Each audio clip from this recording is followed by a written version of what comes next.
The Tom Woods Show, episode 867. Prepare to set fire to the index card of allowable opinion. Your daily dose of liberty education starts here. The Tom Woods Show.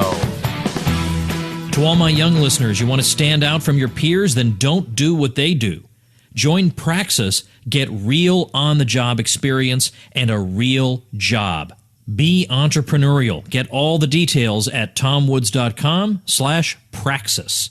Hey everybody, Tom Woods here. Doug Wead has a brand new book out. It's doing very well. And I thought I'd have him on to talk about it. It's called Game of Thorns, the inside story of Hillary Clinton's failed campaign and Donald Trump's winning strategy. This is after, we've been through the weeds of this thing. This is a bird's eye overview of what the heck happened. How was it possible that we had this outcome? What led up to it? And there's a lot of great history in here. History of Trump himself, history of the Clintons. A lot of really great material and written in such an engaging style. Doug Wead is a presidential historian. He's the author of more than 30 books, including several New York Times bestsellers. He served as special assistant to President George H.W. Bush, and he went on later to work for both Ron Paul and Rand Paul. Doug Wead, welcome to the show. Hey, thank you, Tom. Great to be with you. Good to hear your voice. Very interesting book. Let me tell you something. Game of Thorns is a guilty pleasure in a way, because you're going to read about a lot of things that the media doesn't want us reading about, but you tell the story like a story. It does not read like a New York Times article. It reads like a story, and it's a compelling story. I had forgotten just how corrupt the Clintons were, and you give a lot of the background from all the way back in the 1990s, telling stories that I barely remember. And a lot of my listeners, I have a lot of young listeners, they don't even remember the Clintons. They were 3 years old during the Clinton years. And this book, unexpectedly, has, I think, one of the best summaries of why you should be suspicious of the Clintons. And by the way, just one other thing. In the back of my mind, even I, as a right-of-center guy, in the back of my mind had this weird feeling that maybe conservatives had kind of exaggerated the problems with the Clintons. No longer. Not after reading this. No longer. So let's start there with the Clintons themselves. What an unlikely dynasty they became, given how grotesquely unlikable they are. It's pretty amazing, and part of the phenomenon, Tom, is that the Clintons had this way. I realized in writing the book, and I have to tell you, most of these interesting stories are coming to me from other people, from people in the Clinton camp, or they're coming from people from Trump Tower, and so a lot of them, my name's on the book, but it's their stories, and some from China risked their lives to tell these stories. But yeah, what the Clintons had this modus operandi where they would move on, and you would grow weary of the scandal, and soon it would be superseded by another scandal that was more serious. So the attitude was, okay, let's just drop this one and let's go on and deal with the next one. And so a lot of the loose ends never were tied at all. And when you go back, when you consider, hey, she could be the president of the United States, and you go back to these old scandals, you find that they've been updated and what at the time may have been rumor or speculation is now solid fact and is proven, and you have witnesses and you have metrics to measure them by. So that's part of the surprise for me in revisiting these old scandals, is to find what we now know and compare that to what was in the headlines at the time.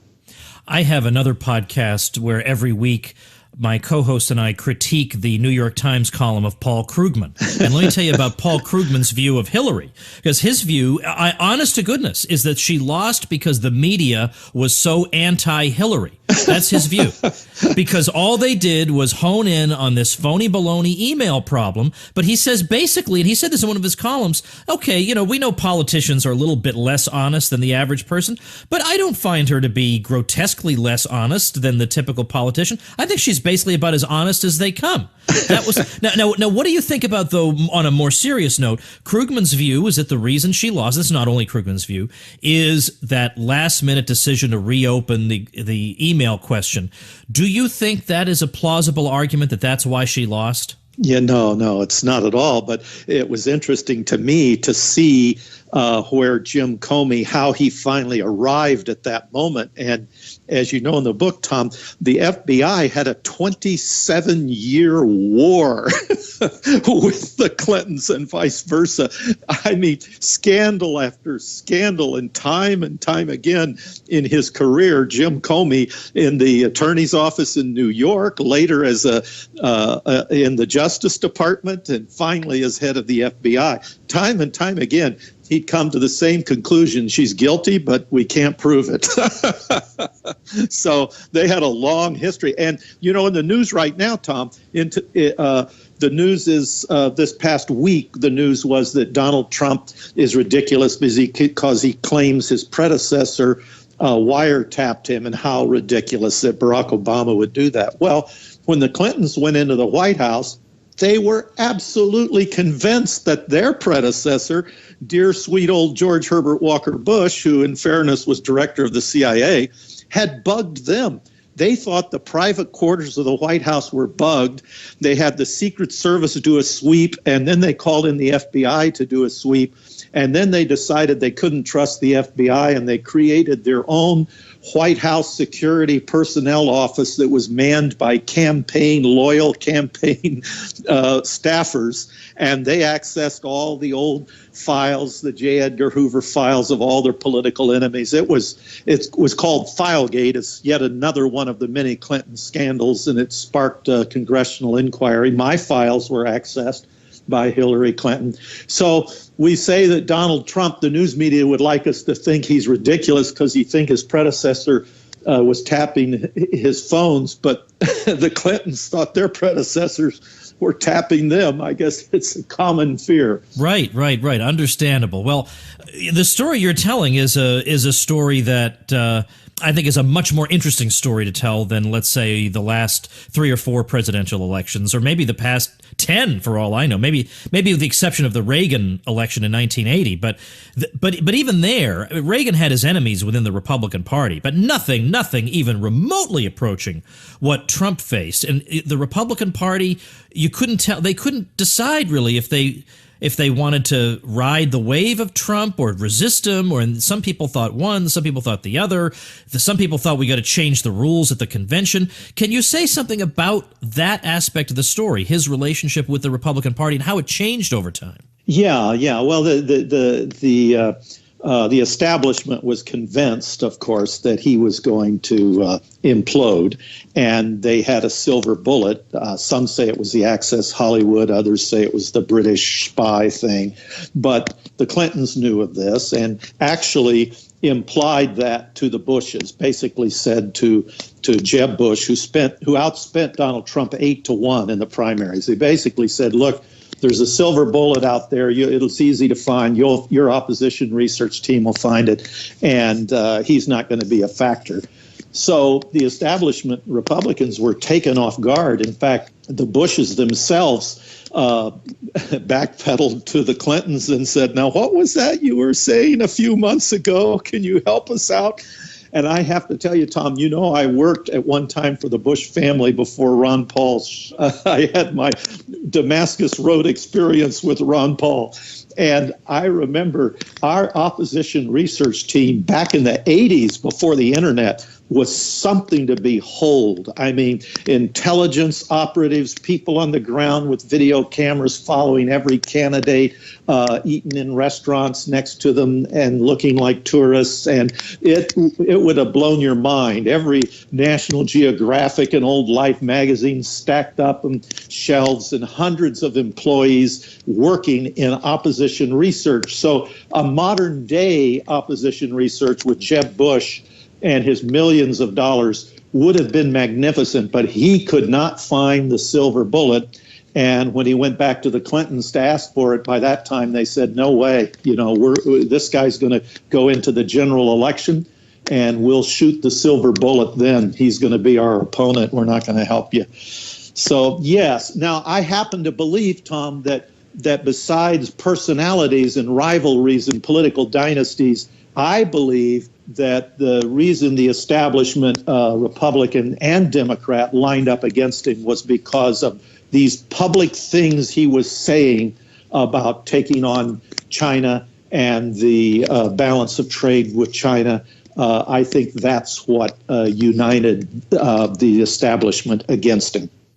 So the story really is a story of how did this extremely unlikely figure go on to defeat a woman who everybody assumed had already had the coronation. This was just a formality. It was her turn.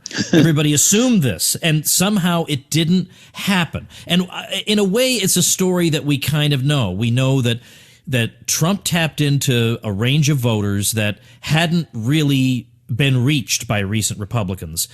But that's a story we kind of know already. Do you feel like after writing this book, you have more insight into what the heck happened to cause this very, very largely, although not entirely unexpected outcome? Yes, I've learned a lot from researching it, things that I thought I knew and was pretty glib about that I realize now I didn't know. I mean, as you point out, she outspent him 8-1. It's staggering. That's staggering. I mean, we're counting, for example, the super PAC. She had the largest super PAC in American political history, and she spent it. She raised all that money and spent it. And she outstaffed him 5-1. She had 960,000 volunteers on the ground for the voter turnout, it dwarfed Barack Obama's 4 years before. It was truly magnificent. Now, let me cut in for a minute there, because that seems hard to understand. She had 1/100th the charisma. How does she command those volunteers? Well, people had investments in her. They gave her money. They believed in her. So the infrastructures of corporations and of unions and of groups and institutions, academia, Hollywood, that's what motivated them. Now, they overestimated it, of course, and it kind of evaporated on Election Day like snow on a sunny day. But they had 240 newspaper endorsements. Donald Trump had 19. They had all of academia, all of the major corporations, Wall Street, all of the international global corporate world, Hollywood. All Donald Trump really had was $1 billion of earned media, and he had a message. And I would call over to Trump Tower. I'd say, "You guys are off message again. This is ridiculous." And they'd say, "No, we're not." I'd say, "Yes, you are. And he just tweeted this and he tweeted that. This is political malpractice." And they would say, "No, your problem is you don't understand the message." I said, "Okay, humor me. What's the message? What do you mean?" And they'd say the message is, number one, make America great again and get these jobs back from China. And number two, the message is, I'm not a politician. And all of these rough edges that bother people are reassurance to those out there who are sick and tired of the last three presidents, Republican and Democrat, we've had, who've led us into the most corrupt system. We're like the Congo. We're like Brazil. And they don't understand the Federal Reserve or import-export banks. They don't understand all the details of what's happened, but they've got this innate instinct that it's corrupt and something's wrong, and they know it, and they see Donald Trump as the disruptor, and that's why they like him. So this was the message. This was something that I was learning. You mentioned in your book that there's a telephone conversation we have some evidence of between Bill and Hillary, I guess probably toward the end of the election season, where he's very, very upset because he thinks the numbers are not where they should be, and he thinks the message is not where it should be. That she, for some reason, feels like she can't be critical of the current state of the U.S. economy without implicitly criticizing Obama. And his view is, Obama's not running. You're running. And if you don't acknowledge what people are feeling, you're going to be in trouble, which goes to show he's by far the better politician of the two of them. He is, and he's not only the better politician. When you read this book, you find out he's the better money raiser. He knows how to get the money. When she was in charge of getting the money and he was the public figure, they got into constant trouble all the time, scandal after scandal, starting with the stock market thing. What was it? The commodities exchange, that ridiculous thing, and on, one after Whitewater, one after another. Her attempts to get money led to scandal. His attempts to get money through the foundation were much more protected and nuanced, and it resulted in more money. But when she was the public figure and she had to stay, he was very upset about the Catholic vote, the Union Catholic vote in those Rust Belt states, exactly what happened. He could sense it. And when Podesta, he wanted her to go to Notre Dame University to speak for St. Patrick's Day. She wouldn't do it. Later on, when the Podesta emails were outed and they showed that the Clintons had made an attempt to co-opt the Catholic Church and change its doctrines. This was a huge scandal. The national media totally ignored it, but the emails were passed from bishop to bishop and diocese to diocese. Bill Clinton wanted her to get out front of it and to say publicly, nope, we don't agree with that. I denounce that. We're not going to do that. If I'm elected president, we will not have a campaign to have what they called a Catholic Spring, where we change the doctrines of the Catholic Church. That's ridiculous. No. Instead, she felt that the national media was covering for them and that they would only call more attention to it if she denounced it. He was saying, you've got to publicly say no. That's just like Donald Trump would denounce some people who support him or denounce the Access Hollywood tape. She wouldn't do it. And so he got so mad at one point, he finished a call with her and he threw his telephone off the roof of his presidential pad in Little Rock, Arkansas. I'm curious about. I want to skip ahead and then maybe we'll jump back. But there was that one episode of the night before. I guess it was the day before the election. The Clinton campaign decided to cancel a fireworks show that they had planned for Election Day at 9:30 p.m. And I had wondered if that was because they had some inkling of what might be coming, and of course victory fireworks would be a little bit ridiculous. You have a more benign explanation in your book that they figured the result wouldn't be clear by then and it would be premature to do it. But do you think there was any inkling that they had one day? I mean, they've got all the money in the world to do all the polling in the world. Did they have any inkling 24 hours ahead of time of what they might be facing? Yes, they had an inkling that it was closer than they thought it was going to be, and that was really discouraging. And you've been in politics all your life, Tom. You know that you have to run scared. You have to be prepared for the worst. That's how you do your best. So you have to have all these negative scenarios in place. That's what motivates you. That's what keeps you going. So did she have that part of her brain working? Obviously she did, but it's still a stunning shock. I mean, you'll hear people, their dad has cancer and he's 92 years old. And when he dies, they're just stunned like, well, you could make that comparison here. They felt they were going to win. Yes, they canceled the fireworks, but that's because they felt it would look really arrogant to have fireworks going off over the harbor, the Hudson Bay, when in fact, or the Hudson River, when in fact it hadn't been decided yet. And they knew it would be decided late, but they still felt they were going to win. All right, we'll continue this discussion after a word from our sponsor.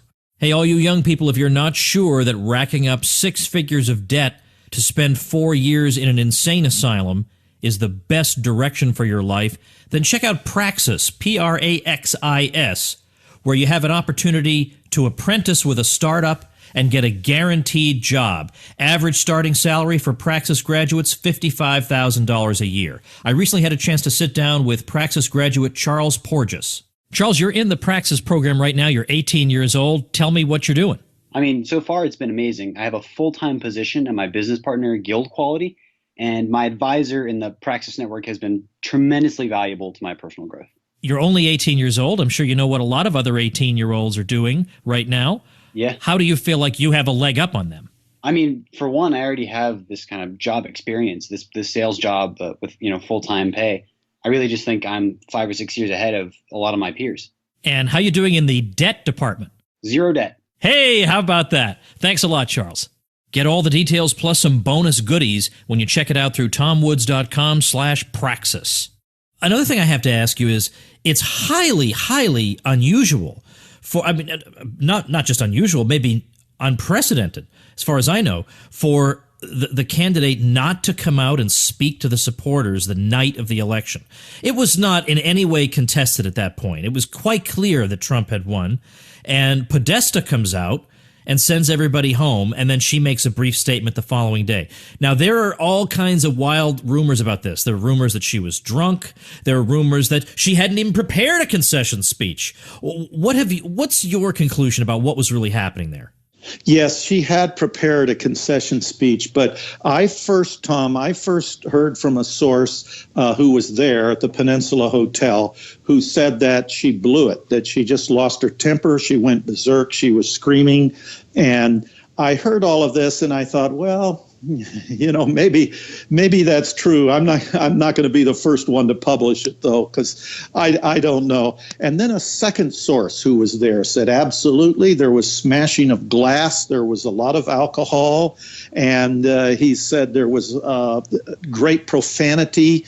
And then a third source was the Democrat former governor of Pennsylvania, Ed Rendell, who went on national TV. And when I started re-watching all of the networks, including NPR and their election coverage, there was Rendell saying, I just came from the Peninsula, from the suites, the Clinton suites at the Peninsula Hotel.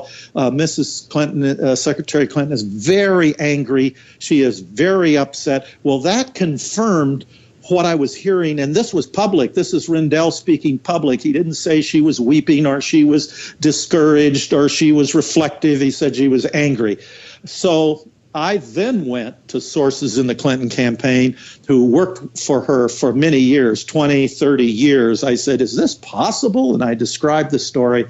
And they said, absolutely. They said that's her personality. She's like a light switch. Either way, she can be using profanity, terribly angry, and someone will walk in the room that doesn't know her well, and she'll suddenly, like a light switch going off, sound like this lovely grandmother and smile and laugh. So apparently this is a true story, and I reported it the way it was told to me by these multiple sources, and it was quite a moment. There were a few people who all along said, this guy's going to win. Trump is going to win. Ann Coulter was one of them. And I am not sure of this, but I feel like my instincts are telling me that you were one of them. Is that so? And if so, what was it? Was it something about his character, or was there a particular event that turned you onto that idea?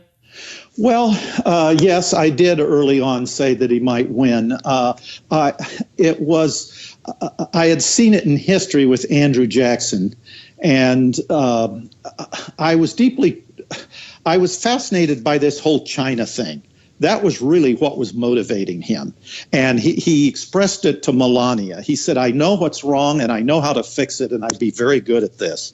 And Melania had said to him, why? Why do you want to do this? We have such a good life. We've worked so hard to get here. We're now at a perfect place in our life where everything's just perfect. And do you have to do this?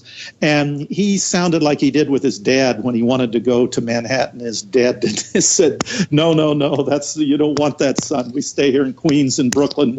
You don't want to go to Manhattan. And he said to Melania in a past tense, like he was a little boy and like it had already been taken away from him. He said, but I know what to do, and I could be so good at this. And she finally said to him, well, if you want to do this, then you have to do this, Donald, but you will win. And that was her way of warning him, pal, if you think you're going to increase your market share or you're going to increase the power of your brand, or you think this is some kind of a business deal, you better be prepared for the fact if you don't believe it, I know it's going to happen. You're going to win this thing. So he had a sense, and I felt through all the Ron Paul stuff I'd been through, I felt that China is very much at the heart of this, and somehow he's figured it out.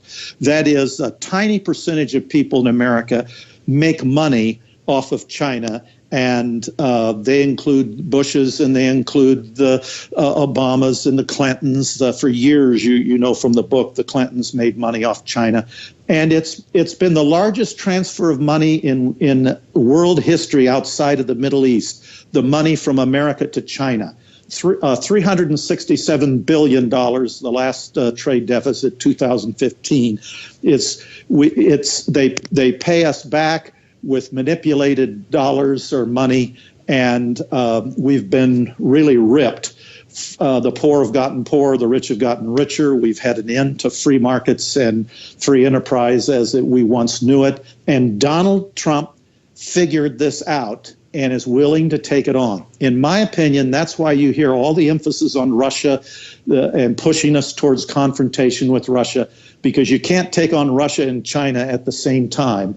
And in my opinion, it's a way that some, not all, there are genuine concerns about Russia, but some are trying to divert us away from dealing with the economic issues we have with China. Well, I'm not necessarily on board on the China issue, but I am interested in asking you in the time I have left about the choice of Mike Pence. Now, again, these are the sorts of questions that at the time everybody was talking about it. Why would he choose Mike Pence? What was the strategic thinking here? But we've now had months of more, time to think it over. And I wonder in the course of doing this if you've come up with an answer, because Pence doesn't seem like a terrible person to me, but he seems like a typical, if you'll excuse me, deer in the headlights, mainstream conservative Republican who repeats a lot of talking points, but probably isn't particularly unconventional when it comes to trade or immigration. So why would you pick this guy? Well, here are some demographics, and let's hear them. It's hard to think in terms of numbers, but 1% of the American population are Muslim. Let that sink in just for a moment. 1%. Now, you can get lost in that 1%. There's a lot of money in that 1%. There's a lot of power and connections. And 12.9% are African American. 17.6% are Hispanic. And now we're getting to the real numbers. 22% are Catholic. Some of them are Hispanic, some are African American, but they're liberal, they're conservative. 22% Catholic. Now we come to 26% of everybody who voted in this election was a white evangelical Christian. 26%. So you had Bill Clinton saying, hey, you're losing the Catholic vote. This is unnecessary. It's ridiculous. You had Barack Obama saying, you are losing the white evangelical vote. And I got a big portion of those just by asking. You need to at least just ask. But that's one of the reasons that they picked Mike Pence, who was popular with evangelical Christians. And you'll notice on November 4th, just a few days before the election, Hillary Clinton's celebrities all came together. They did a wonderful YouTube Get Out the Vote with celebrities. It was like We Are the World, great new music. And they used the name of Jesus as a curse word and all the F word and profanity, get out, vote, and promoting Hillary Clinton. Just imagine for a moment if a bunch of celebrities got together and used the name of Muhammad as a curse word in a political song to try to motivate voters, and you get an idea of what the Clinton campaign was doing wrong, and you get a little picture on why Donald Trump picked Mike Pence. All right. Well, that is a reasonable explanation, I would say. Now, let me ask you, as somebody who has studied both Hillary and Donald Trump and who has studied their voters, tell me what Trump has to do in this first term, or at least, make a go of it. At least say to his voters, I did everything I could. What are three things he's got to do to be able to plausibly ask for re-election in 2020? I think he has to turn the economy around, and quite frankly, this is where some of our experience from years past, Tom, come into play. I call it Yellen envy, and I think that's part of the explanation for the boom in the stock market. I can't tell you how many corporate people I've met who are tired of the corruption, even companies that benefit from the Import-Export Bank, that benefit from the Federal Reserve, that benefit from Obama's stimulus program, which, as you may know, exempted major companies from environmental regulations. They all talk about the importance of environment, and yet major companies, in the name of creating new jobs, were exempted, while your son and daughter would have to keep all of those regulations if they started their company. Some some of these companies are longing for a return to free enterprise. They've got good products.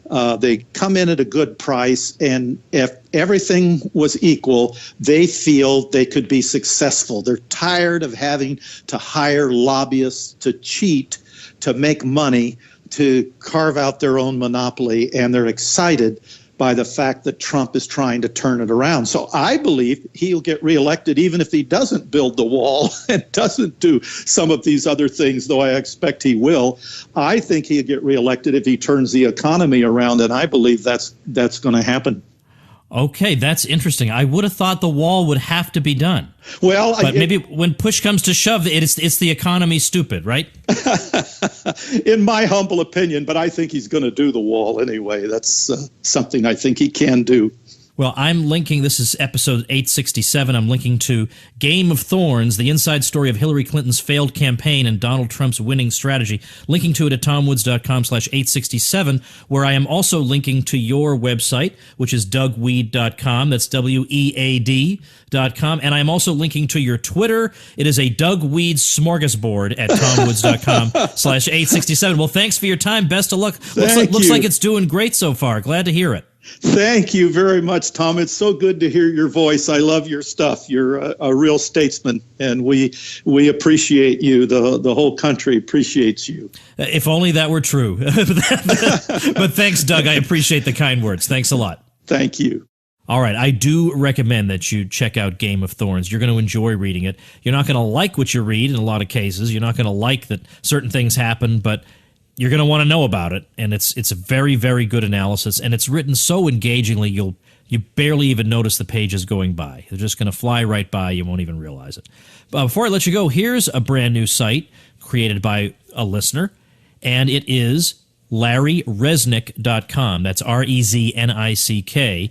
And the way he describes it is he started up LarryResnick.com to show Linux and Windows users how to do a variety of things that make their systems run better or solve certain problems or just get their own work done.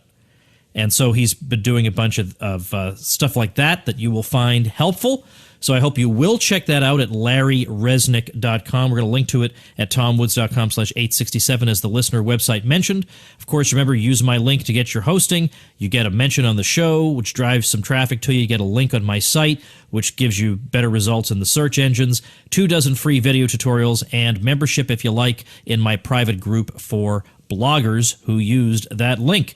How do you do all this? Check it all out at TomWoods.com/publicity, and I'll see you next week. Become a smarter libertarian in just 30 minutes a day. Visit TomWoods.com to subscribe to the show for free, and we'll see you next time.